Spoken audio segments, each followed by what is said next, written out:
குறிப்பாக நம்முடைய இந்திய தேசத்தில் அநேக மக்கள், பெரும்பாலான மக்கள் அவங்க ஒரு மாய உலகில், ஒரு கற்பனை உலகில் அவங்க வாழ்ந்து கொண்டிருக்கிறாங்க.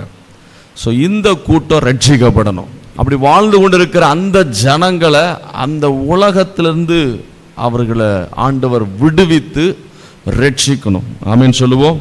மாய உலகம் என்று சொன்னால், கற்பனை உலகம் என்று சொன்னால் வேதாகமத்தில் ஒரு வசனம் உண்டு. நான் உங்களுக்கு அதில் நடுவில் உள்ள வார்த்தையை மாத்திரம் சொல்லுகிறேன். தித்திப்பாக இருக்கும், இன்பமாக இருக்கும், முடிவு அழிவாக இருக்கும். நான் சொல்கிறத காரியம் புரியுதா? வேதாகமத்தில் இப்படியாய் சொல்லப்பட்டிருக்குது. நீதிமொழிகள் 9:17 பிசாசு இப்படியாய் சொல்லுகிறான், திருட்டு தண்ணீர் தித்திக்கும். நல்லா கவனி. அவன் திருடன்.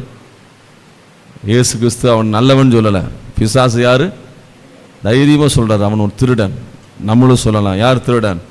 பிசாசு ஒரு திருடன். அவன் தான் சொல்கிறான், திருட்டு தண்ணீர் தித்திக்கும், அந்தரங்கத்தில் புசிக்கிற அப்பம் இன்பமாக இருக்கும். யாருக்கு தெரியாமல் செய்கிற பாவம் அது அவங்களுக்கு இன்பமாக இருக்கும். முடிக்கும் போது சொல்லுது 18ஆம் வசனத்தில், அவங்களுடைய முடிவில் எங்கே இருக்கா? நரக பாதாளங்களிலே போய் அவங்களுடைய முடிவுகளே அவர்கள் அங்கே சென்றடைகிறார்கள் என்று சொல்லி 18ஆம் வசனம் சொல்லுகிறது.